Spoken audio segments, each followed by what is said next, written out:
Damian Woody back here with us. Do you agree with Mayock? Well, first of all, let me say this.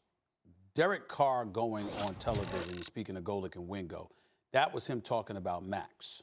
That wasn't about me. He was talking about Max and Max commenting about, he felt Max commented about his character. I didn't take it that way. Max was commenting about what he saw and how it looked, as opposed to what he was or what he is. That's number one.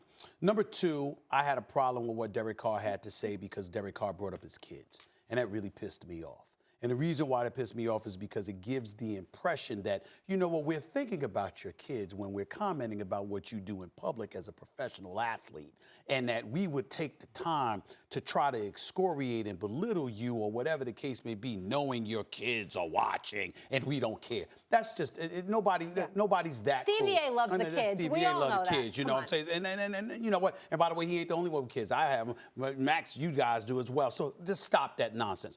Number three, Mr. Mayock. How can I be nice and say this?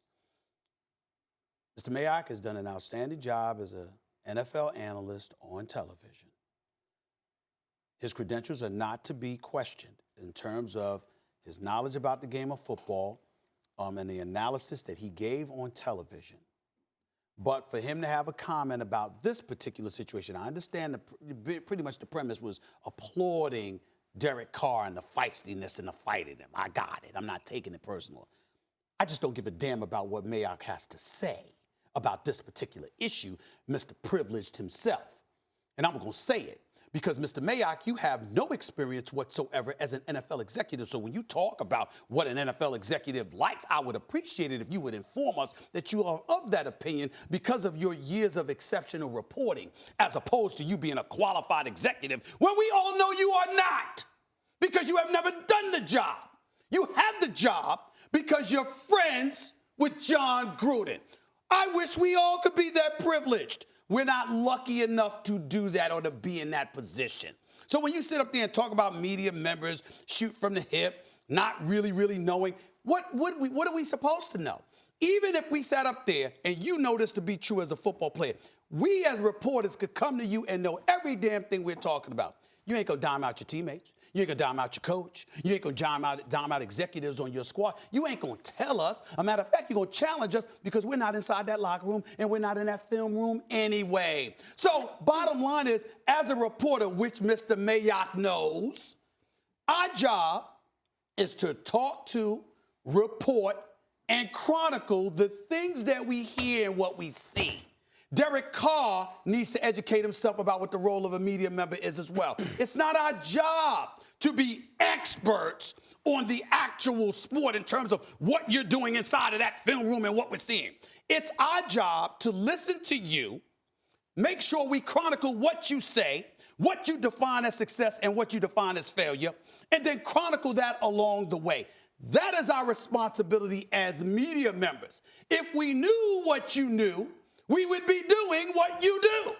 And oh, by the way, we'd probably do it a hell of a lot better than what the Oakland Raiders have done for the better part of the last 20 years. And the last point that I would get to, getting back into Mr. Mayock, is this. One of the things, and I'm not saying that he did this directly or whatever, I just don't like his flippant comment about some members of the media, blah, blah, blah. Shut the hell up about contemporaries or people who used to be contemporaries. Here's why. Because we live in a day and age, and I'm going to educate folks about this. We live in a day and age where we have too many people in media that are trying to make their noise and make their bones by talking about people that they work with, people in the industry. See, when I came up in the business, you had to break stories. You had to break stories. You had to have substantive comment. You had to have background information. You had to have quotes, some anonymous, some on the record. You had to actually report. What you didn't do and what you didn't get away with was talking about other media members to cultivate your relationship with those in the world of professional sports so you can ingratiate yourself with them, cultivate a relationship. In other words, Will, back in the day, hypothetically, Will Kane is working for one newspaper, Stephen A's working for another. Think about this for a second. You're an executive for the Philadelphia Eagles or New York Jets or whatever, right? Check out what happens. Talk about this guy, Will Kane, Stephen A. I can't stand him. I'd go and talk about Will Cain. And because of that, I'm cultivating a source and getting information. How ethical is that? There's no ethical positive to that. But that's what you have people doing. So when I hear, and I'm not saying that Mike Mayock himself did this, but when I hear people alluding to people in the media as if you hadn't been a part of this for years, oh, some people just throw stuff at the wall. Oh, some people just want to they're not interested in being right. They're interested in being first. And you're talking about the industry. What happens is you're showing disrespect not just to contemporaries and colleagues, you're showing disrespect to an industry that helped you get to where you are, which is what's most disgusting about it. You want to make your bones, do it on your own. Don't sit up there and talk about somebody else as if, oh my goodness, I'm above them. No, you got friends in high places. That's why your behind got the job that you got. No experience as an executive on any level in the National Football League, where people, black, white, Hispanic, and every place else, starving for an opportunity, and you got it because one of your boys is the $100 million man for a franchise that's allergic to prosperity for the last 20 years. I mean, please don't get me started. Let's finish this show before I say something that get myself in trouble. These people got a lot of damn nerves. Take a deep breath. I'm fine. I want you to How relax. about, how about Derek Carr I versus Max turns into Stephen A. versus Mike Mayock?